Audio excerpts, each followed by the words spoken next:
So, Alex, it's back again. So, It's back. It's podcast number yeah, 9, and it's 6 weeks in a yeah. row. 6 weeks in a row. But more importantly, Assassin's Creed is back, baby! Woo!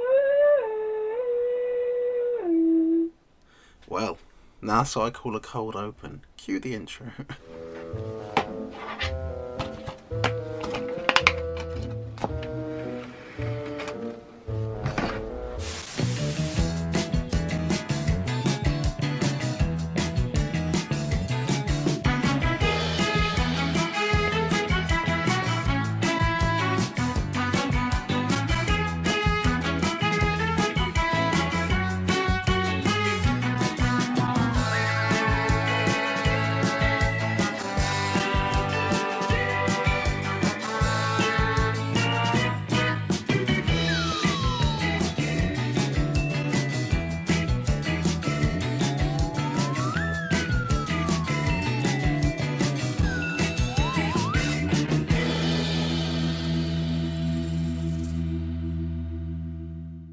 So yes, welcome back to On The Spotcast. It's podcast number 9, and we have been doing this now for 6 weeks in a row since lockdown began.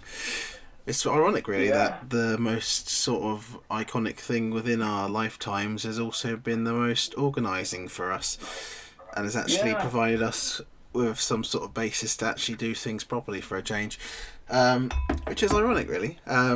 You think in all these times we'd actually be less organised and unable to do things, but we've actually done more since this all started than we were before. So, but I do long for the days when I don't have to record off my Bluetooth speaker and you are here in real life, because the quality of the audio will be better.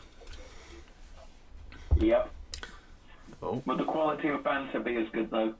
Well, yeah, I think that carries on, whatever happens, doesn't it, really? It doesn't matter if you're here in real life or not.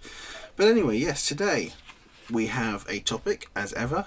It is historical settings in video games. So obviously inspired very heavily by the upcoming release of Assassin's Creed Valhalla, and the trailer and all the information that came out yesterday and upcoming gameplay, etc. We also have a couple new sections coming up, one of which is a trophy-based discussion that I will not reveal the name of yet, and the other one that I will reveal is comments of the week, which is making its triumphant return. But it's more of a shout-out thing this week, because both the comments I have don't really give us anything to talk about. So I will say right now, at the top of the podcast, comments of the week, we'd like to see it return. Obviously, it adds us more content to talk about, and it's great to interact with people that are listening.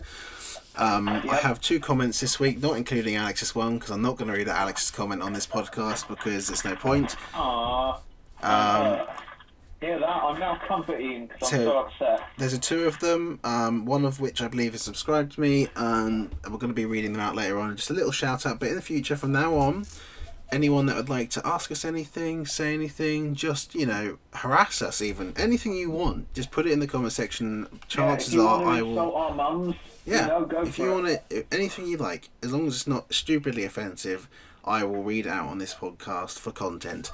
So do that, and yeah, let's get on to our first section, which is obviously going to be historical settings in video games. So yes, when was Assassin's Creed Valhalla officially announced? Was it the day before yesterday? There'd been rumours for yes, that it was Vikings. It was all but confirmed it'd be Vikings. The official reveal, was the day before yesterday, because there was like an 8-hour live stream that Ubisoft did with Boss Logic, who's like this Twitter guy who does really good and complex fan art and stuff like that. Bit of artwork. That first artwork bit, that was what Boss Logic did in the live stream, and that's how they basically revealed, hey, it's Vikings, and then they pulled out the logo, the game's version of the logo. Oh, so a sneaky reveal then. That's when the trailer's coming. Sneaky reveal. Yeah. Well, I'm guessing it kind of has to be that way, because obviously, being in the current condition the world is in, we're not having anything like E3 or EGX or Gamescom or anything like that at the moment. All of those are not happening this year. I think E3 was sort of like no one really knew whether E3 was happening this year or not, because like Sony doesn't go now. But I think definitely for this year, coronavirus, stomped out any chance. Yeah, I mean, I was hoping that maybe we could make a return visit to Insomnia one of these times, because it'd be cool to go back there again and do that. But yeah, that got cancelled again. At one Insomnia, we actually played Origins, didn't we? Christ, that's gone a bigger. It must have been the last one we went to. When was Origins released? Christ, 2016? 2017. No, was it 2016? I don't know. 2017. Yeah, that would have been the last Insomnia we went to. Would have been in 2017, which would have been like the August one. Yeah. That's when a lot of things changed after we played Far Cry 5. Oh, did we? Christ.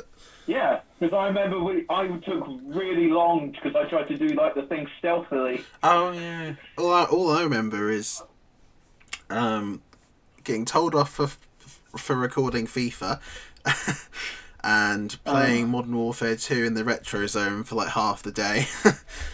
Yeah. But it was still enjoyable, which is it's just half the point of doing it. We did some COD 4 as well on the retro zone. Yeah, I prefer Modern Warfare 2 obviously. It's just my jam. But so yeah. We're getting off topic. Yes, tangent. Assassin's Creed Valhalla is a Viking. Assassin's Creed. Initial reactions I'm seeing are generally positive. Having looked through the YouTube comments, a lot of people are just saying, "This isn't Assassin's Creed." And Odyssey had that, Origins had that, even Black Flag had that, and a lot of people love Black Flag and love Origins. What we have to wait for is, I think, often with those games as well, like Origins, the Assassin's Creed element will become more apparent throughout the story, I believe. And initially, it's not visual to us, but I think over time, throughout the story, it'll obviously become more apparent. So Alex and I both watched the trailer. I've collected a bunch of information. Here's a bunch of information. We're going to reel it off, and we're just going to see if anything clashes. So we're going to do it fairly quickly because we don't want to spend all day talking about it. But so it's set in the 9th century. We know that. It is the third chronological game in the series, coming after Origins and after Odyssey, and sets just 200 years or that before Assassin's Creed 1 and Altair's time. So it's close. It's the closest before game we've had to the main other entries in the Assassin's Creed series, but it is third.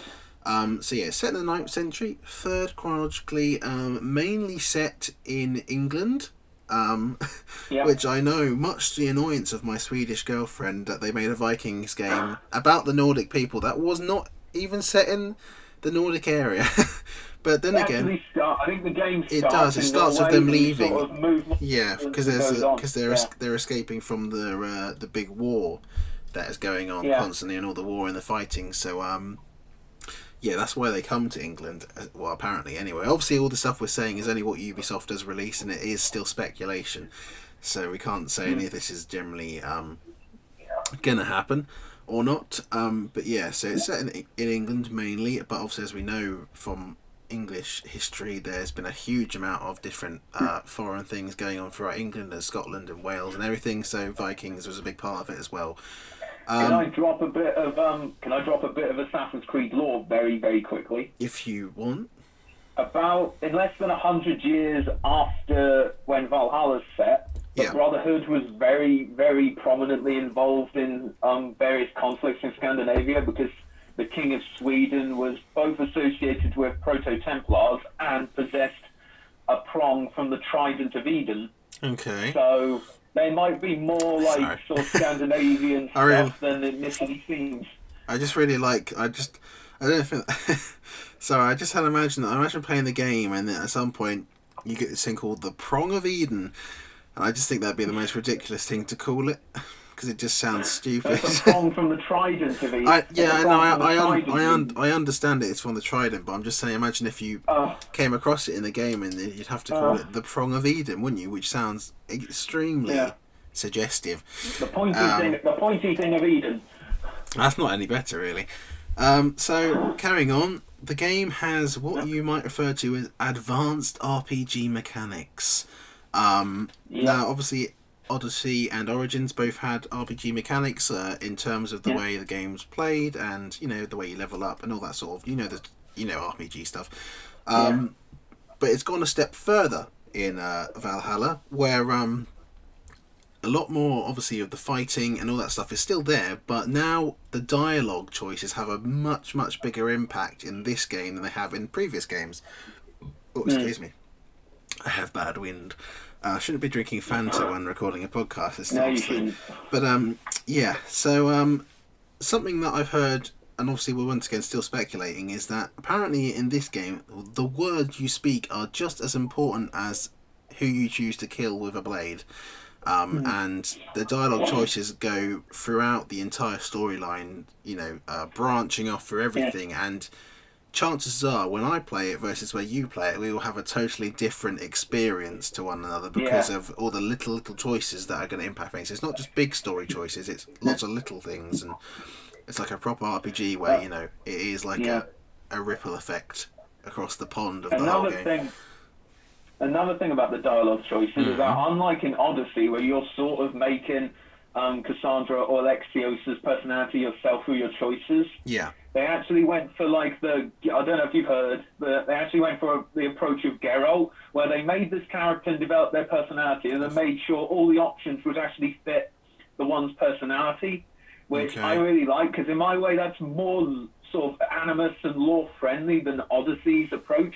Because it's still like this character, this is what he thinks, this is what he'd do, instead of I'm going to pick this, and I prefer that approach. So your choices affect the world rather than the character per se, which I think is So they're like, every choice is like, this is what he'd do. He'd think this, he'd pick that. Which again, in terms of like the animus and the established lore and that, I think that works a lot nicer than Odyssey's approach. Fair enough. Since you're reliving, of course, the memories. Fair enough. So carrying on, we can have once again a choice between a man or woman protagonist. The main character, which is apparently pronounced Ivar. I had to look that up. You can choose for Ivar to be both a man or a woman. Whether either of them are canon, we don't know that until nearer the time, I guess. But apparently, the writer said that they've come up with a way to explain the, choosing the gender, and they think it's a really, clever, way of doing it, which I'm sure everyone's interested in seeing. What's he going to do? Is he going to start some sort of Twitter post on there saying how he hasn't got a gender? Ooh, I don't know. Hot topic. It'll probably be a thing in game. It has to be. Fair enough. But yeah, you can choose between man and woman again, which is people like doing that, so that's good. It features King Alfred the Great of England. Yep. And England are the bad guys in this because, as we know, the English people are always the bad guys in American games because they must think we're more intelligent or something. I don't know. There always tends to be an English bad guy, doesn't it? You must admit that in the movies and everything. But England, much like Assassin's Creed 3, but obviously a different England to Assassin's Creed 3. Is very different, but obviously back then in these early days England were generally quite horrible to everyone in the world, so something that a lot of English people these days tend to forget. Like I said, this is just a few hundred years before Altair's time, which is the Third Crusades, which is basically us going around English killing king everyone. after English king going to the Middle East and forcing them to learn Christianity. Yeah, so no wonder the rest of the world hates us, really, is all we can say. Moving on from that and the political things, we have settlement building in this game. You're going to be able to build your own settlement. and Homestead vibes I'm getting. Yes. And I'm really excited because I like them. What I'm hoping is not only that, but I'm hoping they'll go a step further where you can generally, from what I've heard, you can choose which buildings you want to have created, like barracks or things like that. Yeah. What I'm hoping is they'll go perhaps more down the RPG route to perhaps something like Fallout, where perhaps you can choose to build things in wherever you want them, and not just like Brotherhood or Montrejoni, where you can just have a set thing in a certain place, because all you're doing there is really renovating. You're not really building it. So that's interesting to see. Something else. Well, you did kind of build it in Assassin's Creed 3. kind of a bit more. But it's still only set to a certain way. Or what I think with this one is Yeah, I know what you mean, it's generally, you are deciding where you want these things to be. Yeah. Yeah, so it'll be interesting to see that. Hopefully we can have Sanctuary Hills 2.0 Valhalla coming up. Yeah, maybe. Maybe I'll finish that one, and then I can chronologically then go into the future and finish future Sanctuary Hills and pretend it's some sort of Viking, Viking. What's the word? Pretend that your Fallout character is Ivor's descendant, and you're yes, I could. I can link it in. His legacy. I can build Sanctuary Hills in Viking times, and then go back into the land of 22, whatever it is, 2276 or whatever it is, and have this Viking city recreated in honor of his ancestors, and have Fallout Assassin's Creed. So coming back onto that, we see a return of the Hidden Blade, now mounted on the top of the wrist in this one. I noticed. Revealed at the end of the trailer. Obviously, this is long after Origins, so Hidden Blades were a thing in Origins, so they're obviously back here. In an here. interview, they actually, the creative director actually explained why the Hidden Blade's on the top of the arm. It's because he, basically, he's thinking more like, it's sort of like how Edward was a pirate who interacted with the assassins and by the end became a proper assassin. They seem to be doing a very similar thing here, because you actually get your blade from an assassin. And since, of course, you're a Viking and you're all about brute strength and that, he's probably thinking, they actually said, he's thinking, this is a really, badass weapon, why would you want to hide this thing, Yeah. And, like you see how you use it So in the trailer, much like probably Black Flag, it'll probably be a I can't speak today. Most which is really bad for a podcast if you think about it. It'd be most likely a story where, like you say, like in Black Flag, where he gets the blade early on, has no assassins, but over the course of the story becomes more and more assassin-like. So that's good. Same writer as well. It's the same writer. Yeah, that was on my list. Ashraf Ismail, director of Origins and Black Flag. Creative director of Origins, Black Flag, and the writer Darby McDevitt wrote Black Flag Revelations and is narrative director on Origins, and I think a lot of the franchise overall. So we've got some proper Assassin's Creed dev veterans here. Yeah, so that would be good. So moving on from Hidden Blade. I really can't talk today, can I? It's really not good. I've literally got these words in front of my eyes, and I'm still not reading them out loud, and it's. Deary me, boyo. So anyway, we'll talk about raids. In this game, there are a lot of things called raids, where normally in old Assassin's Creed, and particularly in things like Odyssey and Origins, you can attack forts. But normally in Odyssey, you go into forts stealthily or loud, depending on how you want to play, and you will take it all out on your own. But this time, you can actually take your army in a kind of Shadow of War style. That's like one thing. So it's like Shadow of War, which I'm really happy about. And attack forts and capture said forts. And actually, when you do this, you'll actually gain more things to actually add to your settlements. So the whole world kind of revolves around you developing your settlements and developing your army and your control of a place. So I think that'll be really interesting to see how that all pans out, and whether or not there'll be big open battles, or whether it'll just be a 4 battle, or how it's going to all come out. Obviously, we can only speculate. There are naval things with the long ships. There's going to be boat parts. Not sure if there's actual naval combat, is there? I think there's not going to be a lot of naval combat. I don't know. I'd rather there wasn't, because honestly, I know it's an unpopular opinion, but I don't really care much for the ship stuff. Vikings, they didn't really fight at sea. No, it's more. You count when they're landing and they're getting pelted with arrows. Of course. I mean, it's all about. They're not one to fight from distance, so hopefully it won't be a great amount of that.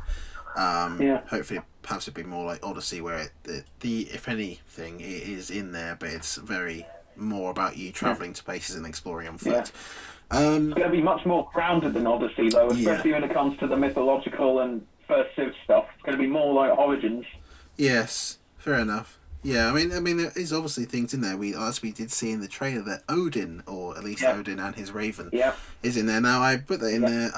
Whether or not, obviously, we've seen in previous games in Odyssey that the gods in the Assassin's Creed world are represented by the first civilization, and the Isu the first civ became over time became our gods. So I honestly think in this time when I saw Odin there, he's probably just going to be another guy called Odin who is the first civilization that obviously has an impact over time.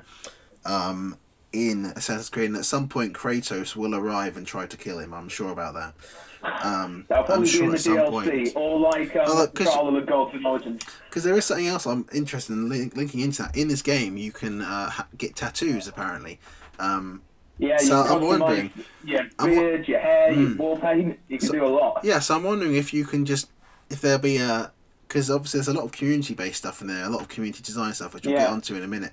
I'm wondering if you can just, basically create Kratos, have a big beard, and just get that big tattoo coming off his eye and going around his body, and just get an axe. And oh no, we're playing God of War Valhalla now.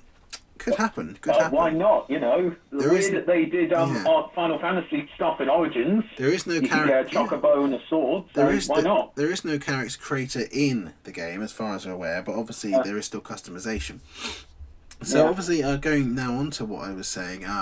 There's a lot of community stuff in the game. A lot of community stuff, including building custom Vikings that you can actually upload for other people to play, and you can download theirs, as well as the things, just all kinds of design things, all basically the custom stuff. There's lots of stuff you can build, you can upload to, I guess, a server in game, and much like a lot of other things like that, like Fallout have the workshop that you can download people's designs from, and you can implement it into your own game. So in theory, I can make myself a Viking, Alex, and I can make it look like you, and I can upload it, and you can have it, and you could run around with yourself, or or vice versa. I can play with myself in a totally different way. You can play with yourself, and you can and we could both have beards for once in our life.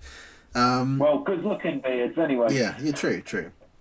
So, going back to the combat, at least now, the combat has been largely expanded as well. There's a lot more combat options. We saw briefly in the trailer, there's a lot of dual wielding options. You can dual wield axes, you can dual wield shields, you can even throw axes now. There's a lot more combat choices rather than just the hack and slash. Loads of people after the trailer was like, I hope you can throw, the axes, and that was one of the first things they confirmed with the combat. Yes, you can throw axes. But what I'm interested in is, are the axes then going to be something you have to retrieve, or can you draw it back in a Mjolnir kind of, or Leviathan axe God of War style, where it's some sort of, is this axe going to be something from a piece of Eden, much like the staff of Hermes Trismegistus, isn't it? I can't even remember. God. Yeah, it's Hermes Trismegistus. I'm having to dig into my knowledge here. But and also the Spear of Leonidas that you carry around, or Leonidas, whatever you want to say, as well. Both are first civilization tech, and Cassandra's often talked about in Assassin's Creed Odyssey how using the spear allows her to see her enemies' attacks before they attack her. So, and that's how it implements her powers into the game. So it'd be interesting to see whether or not these axes that he is fighting with are also first civilized things, and he can draw them back in a Mjolnir kind of or Leviathan axe way. No. Did you? I just lost your connection. Oh, you've been here the entire time, so I don't know. Oh, but anyway, sorry. So that stuff. I lost internet connection for 3 seconds. Okay, that's fine. I was saying the rope dart is apparently back, and if they wanted to do the throwing axe thing in a sort of grounded way, you could do why not have an axe on a rope? You throw it at the enemy, it digs into the head, you pull them back, and you kick them off with it. I've never ever made use of the rope dart in Assassin's Creed 3. I used it once. I have when you're supposed to, and for Abstergo challenges, and that is it. I used it once when they introduce it to you and make you do it. Yeah. And I've never used it after. There was just no point. In that game, you can either be stealthy, and if you get detected, it's easy to kill everyone. So it's just not. Yeah. I'm not too interested in that. So moving on. Obviously, being a big RPG game means that there's going to be a number of things you can do outside of main missions. and Valhalla is not disappointing in that regard. But you can see a few things here. There are going to be a lot of hunting side quests. There are going to be a lot of drinking games, and something else that I'm generally quite confused about, which is called flighting. I don't know if you've heard of this, Alex. Heard of what? Like, Christ, what's going on here? Are you part of this podcast, or are you? What's going on? I was like wiping the thing off the screen, accidentally hit the speaker thing, so instead of coming out my speakers, it came out the phone, so we're really quiet for like 5 seconds. God. Right, I'll repeat what I was saying. Thank you. As it's an RPG, there are a lot of side things Yeah, I you heard can about do. that Okay? bit, but you Yeah, I know. something that you're quite interested in. Yes, yes. So we've got drinking games, we've got hunting, and there's something called flighting. Have you heard about this? Oh, the rap battles. Yes, which That is apparently actually a historical thing. Vikings used to have rap battles. it's called flighting, which the definition of which is the verbal art of Viking rap battles. Which I'm not. I really don't know what this is going to be, and it sounds kind of weird. Yeah. They've also got fishing in it. Is it gonna? I guess it's gonna. Well, of course, yeah. I mean, RPG element, side questing, hunting, fishing. You've got to have those in there somewhere. Otherwise, you can't say you've done it. But fishing was fun in Far Cry 5. I will say that. Fishing was fun in Far Cry 5. Fair enough. I can't think of any other games I've done particularly about. Oh, Akami, I did a lot of fishing in. If that counts, does that count? Final Fantasy 15 has fishing. Yeah. Apparently. Okami is the only one I really did it, but I did it for trophies. So. Yeah. Who knows? But so whatever verbal art of Viking rap battles, flighting, which is I think is spelled FLYTING. Yep. Not different to flying, but more like flighting. I don't know. I guess it's going to be more like poetry or something than actually rapping, because obviously rapping it was a fairly modern thing. So I don't know if it's going to be poetry battle. I really don't know, and I'm generally confused. I think it was about sort of more like poetry, but of course to us it seemed more like a rap battle. I don't get what he's going to... I mean, I don't know. What are they going to say? They're going to get to the top of a fort and they're going to go, should we fight to death? Ah, no, we should rap battle. In front of all of our homies here. And what are they going to do? Just diss each other's mums or something? On top of a fort? I don't know. I really don't know. It's I don't know enough about Viking history. I'm sure I soon will, because Assassin's Creed will teach me. But yeah, no, exactly. I've learned more about Egyptian and Greek mythology than I have ever in any other form. Not that I ever went particularly out of my way to learn about either of those things, to be honest. But definitely I have learned about them. But yeah, so that's all my points. I don't know if there's anything mainly else you want to add. We're getting towards the half an hour point, so we'll try to wrap up sooner or later and move on to the other topics. Is there anything else? I think, I've got a big thing here of a lot of stuff, and I think you've covered pretty much all of it. Okay. Well, we've pretty much covered all of it.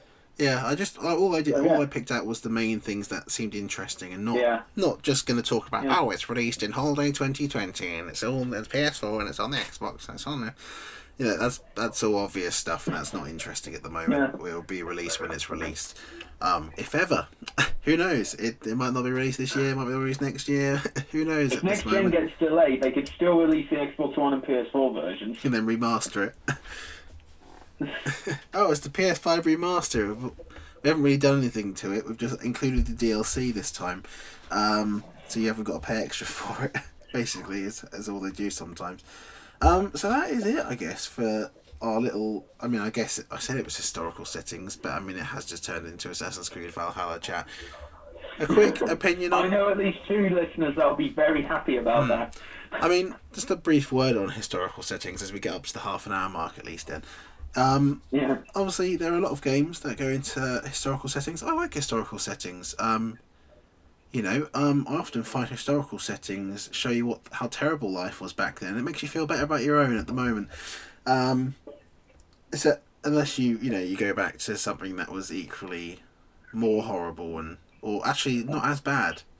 There was no coronavirus back then, as far as I'm aware, but there was the plague and things like that in the past. So the Black Death. Yeah, there is a lot. I mean, obviously, I'm trying to think of other historical settings. I'd like to mention Uncharted. Now, I know this isn't technically a historical setting, but you do go into a lot of remnants of historical settings throughout the Uncharted series as you go back to ancient, islands. You go through ancient Tibet and all these things, and back to the times of Marco Polo. You go through pirates, and in Lost Legacy, you're going through a lot of old Indian places throughout the Indian you're going through a lot of Indian history. So there's definitely a lot of historical elements to that, and I quite like it in a sense of that as well, where a historical setting in my mind doesn't necessarily have to be a place where you're generally playing in that time, but obviously it can still be a ruin of something that you're exploring and you're learning about, and that can also be a historical setting in my mind. But general opinion on you about historical settings? Like you, historical sense doesn't have to be like Assassin's Creed or Far Cry Primal. It could be, like you said, sort of ruins. And I think it can add a lot of depth and real history and sense of the game world being a real place. Like in Far Cry 3 and 4, like when you go for all the Chinese ruins in 3 and in 4 with all the Shangri-La stuff, and you just go for all these ancient temples and that, it really gives the world a real sense of believability that there's actually a history here. Well, Uncharted 2, like you're saying, is very much the same. It's in Nepal and Shangri-La and all those things is very heavily based around that as well, that game. Interesting question before... This is our closing question here, for this topic anyway. Horizon Zero Dawn, historical world or not? Because Horizon Zero Dawn is a post... Is it like set on Earth? It's a post-apocalyptic Earth where you're exploring the ruins of a whole civilization, but you're set in the future of it. So is it a historical game based on the fact that the world you're exploring is full of historical remnants, or is it a future game because you're in a future ahead of the apocalypse? Even though the game is set around tribal people at the beginning of Mankind again, which is kind of like the past but also the future. See? Now that's a headache, isn't it? It's futuristic because it is set in the future, and their version of the past would probably still be our future. I suppose that is true. Their version of their historical thing is our present day, which, well, at least a loose basis on it. At least they do have a lot more technology than we do. We don't have war robots and things like that at the moment, thank God. Otherwise, we might end up like Horizon Zero Dawn. But anyway, yes, that is it for historical things. We're going to move on to... Apologies for non-Assassin's Creed Valhalla people. Well, they're not here anymore. No. If they Bruno's weren't... just gone like, oh no, I'm done. Bruno's just left half an hour ago. So, moving on then to comments of the week, which may or may not have a small intro. Who knows? Let's pause now and see.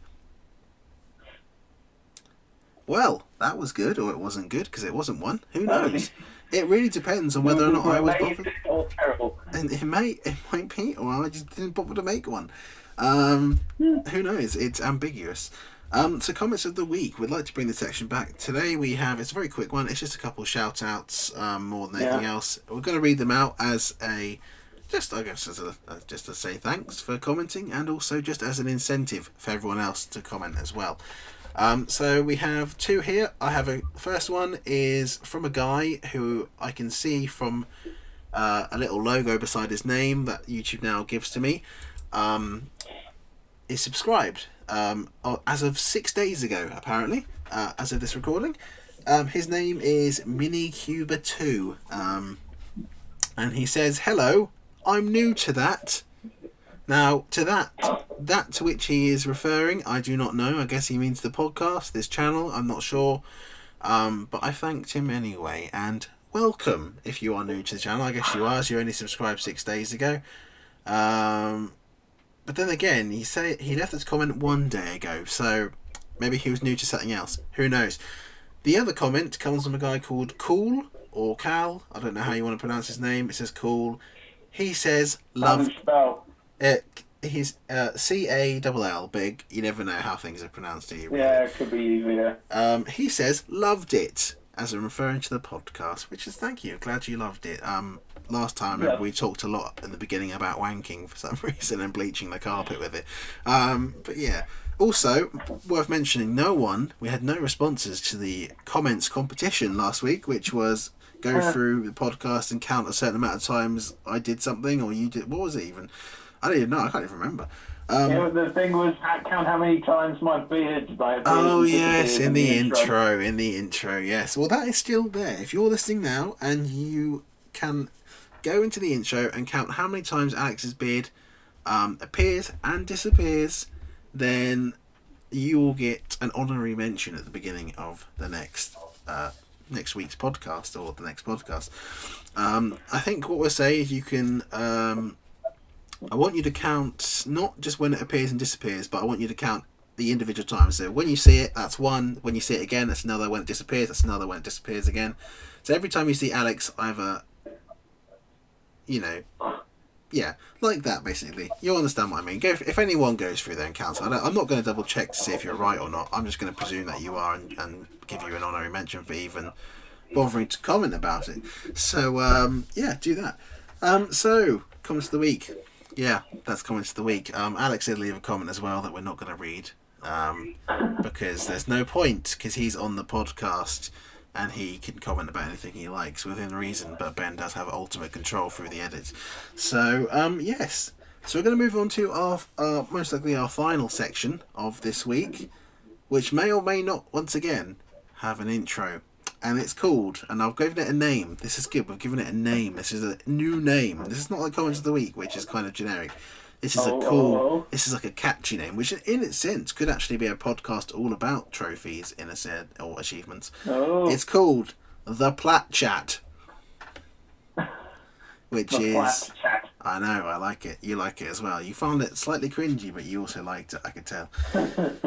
So it's called The Plat Chat, which is a chat all about platinum trophies, achievements and trophies and the like. It's all about achievements and trophies, but I call it The Plat Chat because that sounded cool and I couldn't really think of any good things to call achievements, because achievements is quite a big word with a lot of syllables, and platinum is, I don't know, Plat Chat, you can do a lot of that.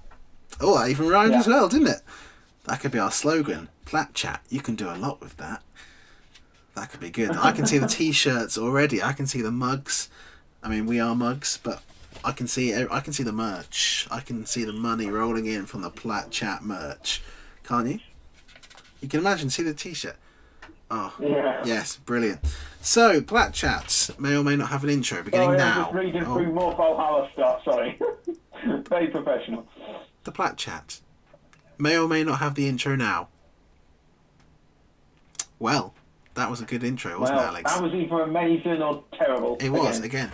So, well, I have been cramming out the platinum since we last did a podcast, Alex.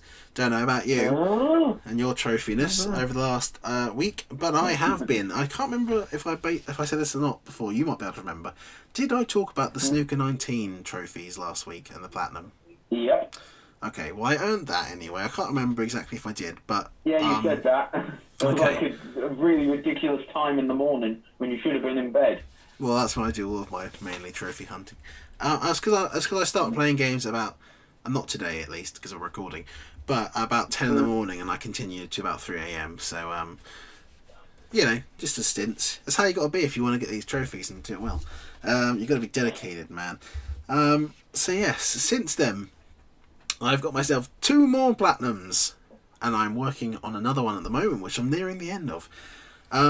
First off came Uncharted, The Lost Legacy, which is the last Uncharted game that I did not have a platinum in. It's a game that I bought on its original release back in 2017, after we played it at Insomnia that year, actually, ironically enough. I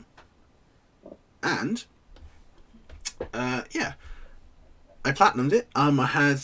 quite a few trophies left to go in it. It's same old thing with Uncharted, really. Collectibles, doing a bunch of random little bits and pieces, hard difficulty playthrough, that sort of thing. Nothing particularly tricky in there at all, to be honest. Basically a fairly simple platinum, but as Uncharted games, always enjoyable to get, and nothing too challenging, which means it's just a nice, enjoyable thing. Then I moved on to Days Gone, which is... a game that when it first got released I didn't think I'd ever going to be playing, because my not particularly fondness of horror or any kind of scary thing ever. But it is a game that I did end up playing and I loved, and I eventually sold before platinuming it and buying it back. Not boughting, Christ, that's not even a word. Buying it back again, in which I platinumed it. When did I platinum it? I think it was on the 27th of April. No, it was the 28th. Yeah, so I got the platinum for that, which involved a serious amount of collecting stuff and doing quite a few actual complex trophies to actually get that one, including a bunch of ones that are generally just annoying because they're awkward to get. There are a bunch of DLC trophies left on that I'm not sure whether I'll get or not, because they're generally Really hard. Generally they're referred to as the most pain in the arse thing you can possibly imagine. The survival playthrough. That'll increase the satisfaction though when you get them. If I get them. If. So after that, I flirted with a couple games. I tried to Isabel will be upset. She will be. No. I went to try and do Modern Warfare 2 Remastered again. I went through. That's now available on Xbox, right? That's good. You should get it. I'm waiting for them to hopefully add multiplayer and Spec Ops. You might be waiting a while. Oh well, I'll live. But yeah, so I went through that again. Still trying to get the trophy. Going through the campaign without dying. Which I went through the campaign twice. Got as far as the Hornet's Nest, which is where you escape from the favela. And I guess I said it on recruiting. The problem is if I die, or if you die or you fail an objective, you're meant to restart the mission again from the beginning, and it won't. It will still unlock the trophy. But I don't like doing it that way because I get concerned that it won't and it will glitch, and I should do it in one go without. And I don't want to play through, from Hornet's Nest, which is fairly halfway through the story. I don't want to play through the entire story and then have it to not unlock at the end, because then I have to do it again. And I know you can do it from the mission select screen, so obviously you can restart checkpoints. But if I mess up at all, like what did I do? The other day I was doing no Russian, and I've played it so many times now.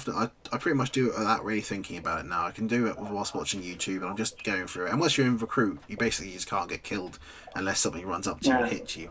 What did I do? I threw a flashbang at Makarov's head. By mistake. I meant to, as we come out the elevator, I meant to chuck the flashbang into the crowd. But I missed and smacked him in the side of the head, and they all turned around and shot me. So that was funny. I did laugh at that one quite a lot. I got too cocky and went through the game hip firing of dual Desert Eagles in the favela and got beaten down. Because an awkward reload time. So it's more because of my just lack of trying to put a genuine amount of effort into going through it. But it's been funny every time, I guess. But obviously, yesterday I woke up on a random thing and I thought, I'll platinum LA Noire, why not? And just random. Well, it's because I was looking through my trophy list that I have all printed out here, and I was thinking LA Noire's not in there, by the way. And I was thinking I don't really feel like doing any of these at the moment, so I looked back. That actually tied into when we were saying about historical settings earlier. Well, true, yes, it does, because it's set in 1940s Los Angeles. So it does. So it wasn't in my list of about 20 trophy lists here that I plan to get. It was actually, I went back onto the trophy list on my PS4 and looked through them again to see if there's any games I could add on, and I came across LA Noire. And I remember recently watching PlayStation Access do a live stream of one of the girls in there getting the platinum for that, and I thought about it, looked through the trophy list and thought, actually, you know what, I haven't got a great deal of stuff to get. So I've been doing that, which basically meant so far going through every single case in the game and getting a 5-star rating, which I didn't have. There's a bunch of collectibles, some really big collectible trophies that are going to take a long time to get, including the main one, the really bad one is called Auto Fanatic, which is for driving every single vehicle in the city. That one sounds on the basis simple, but in the 1940s there's a lot of different cars. There's about 95 different cars, and they all look exactly the same because they all were designed in the same way back then. They're either all find a thing that has pictures of every. I will find a guide, but it's going to be a bastard. to get that one. But yeah, last night I at 3 a.m, once again, got the final 5-star case thing, including I've been picking up all the DLC trophies as well along the way. So yeah, now it's just going to be straight up collectibles for the rest of today after I've spoken to you and done this crap. I mean, lovely podcast, not crap, listeners. I do love it. But yeah, so that is mine. What have you been doing? Well, I planned. I got every achievement in Jedi Fallen Order. Yes. So that is now 100% finished. Best Star Wars game since the first Force Unleashed from back in 2008, as far as I'm Good to concerned. hear. I thought you'd love it. I don't think it's perfect. I have problems with it, which I don't know if you wanted me to get into or not. I don't. If you can get into it, but also not go on about it for half an hour, that's more than fine. Okay. Well, I basically have 3 issues with it. One, I think from a technical perspective, it's a bit rough. Like the frame rate's a bit jittery at times, and I had like sort of some audio bugs, like the audio would be all staticky, and one time during a cutscene it like cut out for 3 seconds. That's strange. Second issue is the navigating the worlds and that, especially later on, got a bit tiresome in a way because they're like so big and that. It just felt a bit laborious to go around the same bit. Yes. And my third and final one is because like the Force Unleashed in Battlefront, Force powers worked via a rechargeable Force energy bar, whereas in Fallen Order, the Force energy bar isn't rechargeable. You get Force energy from attacking enemies, and later on you can get it from like using health stims and hitting enemies block and parrying later, and of course you can find collectibles that increase your Force bar size, but but otherwise you're really restricted as to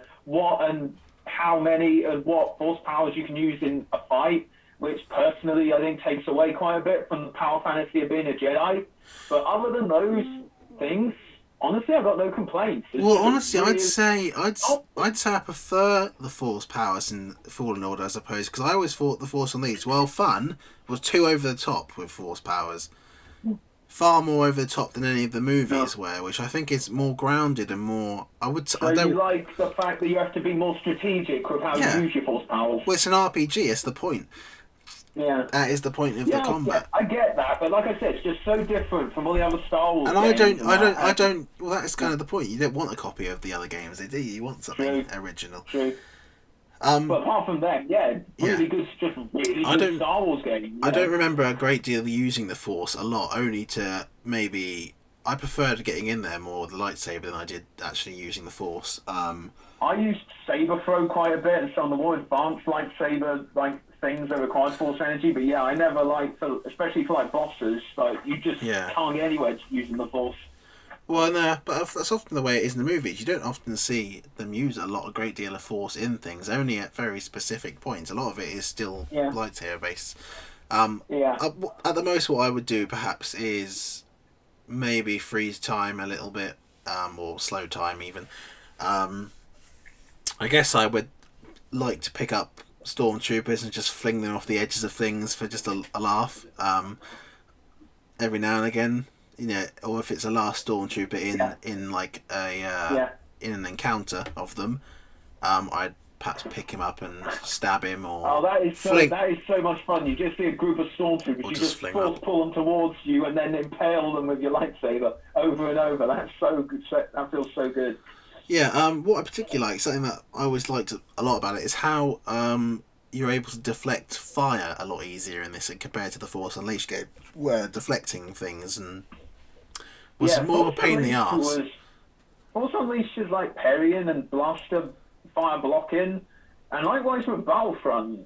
And I can't quite remember with the Revenge of the Sith game and that, but Fallen Order is the first time where there was actually some strategic element to blocking and parrying and timing it at a certain time. Blaster fire and that, which I really like. And brings a lot of once again, that is RPG stuff, and particularly in The Witcher 3, there's stuff about when you're under crossbow arrow fire, deflecting arrows at a certain time can send them back at your enemy.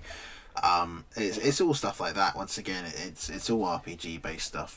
But yeah, so that's been your gaming, has it? Just that. Yeah. Fair enough. And I did yesterday, day before yesterday, and today I did also do the DLC for both Force Unleashed games because I thought I might as well get them. Briefly go over them. The first Force Unleashed DLC was really good, and the second Force Unleashed DLC was meh. Like the base games are. The first Force Unleashed is amazing. The second is just meh. And I'm only like 4 achievements away from getting every achievement in both of them as well. You know what I think, and I don't know if this is going to be I know you haven't played this, but I think Force Unleashed 2 is an equivalent of God of War 3. How so? Well, the first, I'm going to explain this. Yeah. It's going to be hard to explain, but the first Force Unleashed, much like the first 2 God of War games, harder, and were harder combat and things like that, and it was less cinematic and more about just a basic set of moves and trying not to get shot from distance by annoying stormtroopers that apparently are very accurate in that game. And it happened, and something I particularly noticed in God of War 3 is that the amount of enemies and the power and your powers and all that gets scaled up massively, and it becomes much more just a game about where you can just jump into the air and do massive lightsaber smashes and electrocute 20 stormtroopers at once with relative ease. And I think that's what that is a good analogy, because the first Force Unleashed, you had all these powers and you felt powerful. Yeah. But like enemy variety and all the different like things they could do, and like as you say, the difficulty was pretty perfect. That you felt challenged enough, but you still felt powerful. Whereas Force Unleashed 2, you're just this unstoppable truck, like just cutting that through enemies like they're grass. And that's a bit, and that is a bit what God of War 3 is like. Oh, it still does have challenging aspects, and I'm not saying it isn't. Yeah. But it definitely has that feel of it, especially in the opening where you're running up places and it's these big sort of linear open structures where you can just hack and slash and explode and just dominate a huge amount of things at once. And I think something I did prefer though, and I do like this, is I don't know what you call them, but you get kind of special takedowns in Force Unleashed 2. Where you get for pressing the same buttons as you do with the special takedowns in Batman games, where you get that little cinematic where he stabs people. Moves. They have them in the first Force Unleashed as well. They just don't tutorialise them. No, well, they didn't really tutorialise it. As well, as Force Unleashed. Yeah, I don't remember them so much in the first one. I only really discovered them in the second. Yeah, that's because, as I say, they actually tutorialise them in the second one. They don't. Yeah, strange. Yeah, because you can do that a lot. You can just generally spam that one move on every single person that's there, and it completely takes you out. Unblockable apart from bosses. Yeah, exactly. Unblockable. So that's Star Wars talk then. But yeah, that is it for today's podcast. There isn't much to talk about on the coming up front at the moment because there is nothing coming up. So and there's nothing been going on either since the last podcast. Maybe this will be 2 podcasts in a row on the channel. There might be something in between if I can think of something, but at the moment there's not really much to talk about. Well, next podcast, next week is like this big like Microsoft gaming thing where they're showing gameplay for like Valhalla and a bunch of other stuff. So next podcast there will be more to talk about. All of that to talk about. I'll tell you what, there was something I forgot on the Plat chat. Oh, okay. And then when I said I was going through my little hiatus of games between choosing to play L.A. Noire in between Days Gone. First, I played Modern Warfare 2. Then I went back to another game that you and I played a long while ago on our old channel. Okay. And that game, you may remember, is called Human Fall Flat. Which is a little game with little ragdoll men and physics-based, very lovely, very appreciatingly based physics games that we played throughout the whole game in one day, recording on our old channel. And I want to get the platinum in it because it's achievable, and they've also added a bunch of DLC on it. So after lockdown's done, Alex, I think I'm going to have you over for a platinum session where you can help me get all the DLC trophies. It'd be lovely, wouldn't it? Be lovely. I know how much you enjoyed the game and how it made us hate each other by the end of the day, because it's one of them games where it's puzzle based and it's very good to work in a team. And you may not know this about Alex and I, but we're not very good at working in a team. No. In games anyway, at least. No. We're good Ben at... doesn't like being told what to do. And nor does Alex, I think, either. We're both people that like to... that's why we play so many single-player games. That's why we don't, we're not much of a team thing. So when we try to play that game, I would say go back and watch it. You can't. But it was definitely it was a funny game. There was a lot of funny stuff that happened in it. Yeah. Tell you what, and this is a little tangent here, but I had a funny glitch in LA Noire last night. There was I went to one of the police stations as part of an interrogation. Okay, so you travel a lot in that world to different areas to find clues and do this sort of thing. I won't talk too much about that, but I went back to one of the police stations in the latter half of the game, and when I went in there, I was walking past an officer. Just like a normal officer, not a detective, and all of a sudden his neck just grew to a massive size and his head was just floating around the room. It was just getting around, proper a giraffe neck, rubber banding around the room. Then it disappeared entirely. Then I went into a cutscene and my partner's head was bobbing up and down like a chicken, and his hat that he should have been wearing was not on his head, but was on the opposite side of the room in the cutscene, moving about like he was as well. So like there was a ghost in there with a hat, also part of the cutscene. It was funny. It's all I can say. That's the first time I've ever seen glitches in LA Noire. Rockstar games aren't normally like that, but it was definitely LA Noire genre horror. Well, no, it's not quite. Yeah, I mean, maybe in that instance, but yeah, definitely.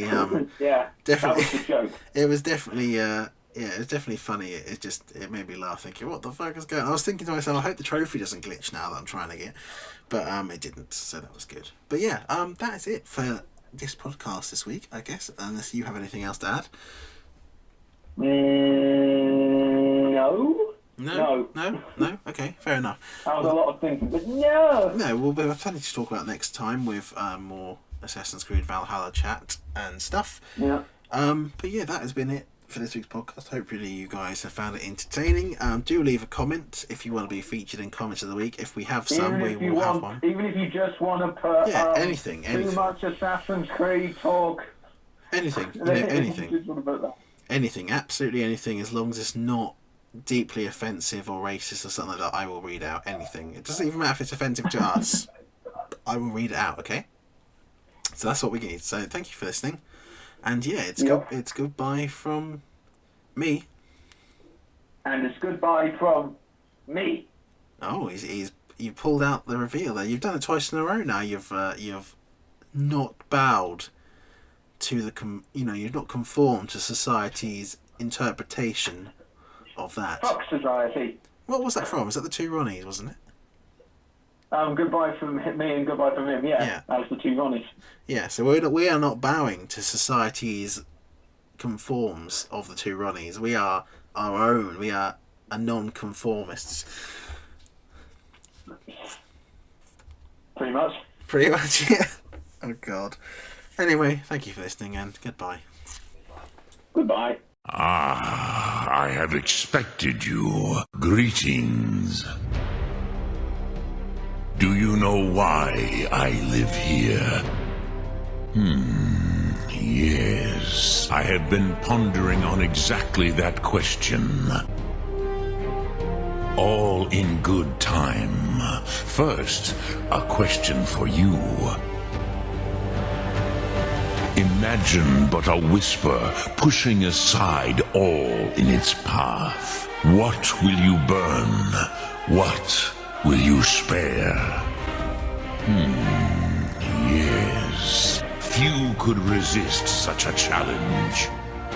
You once told me you did not believe in destiny. Do you have no better reason for acting than destiny? Are you nothing but a plaything of fate? Yes.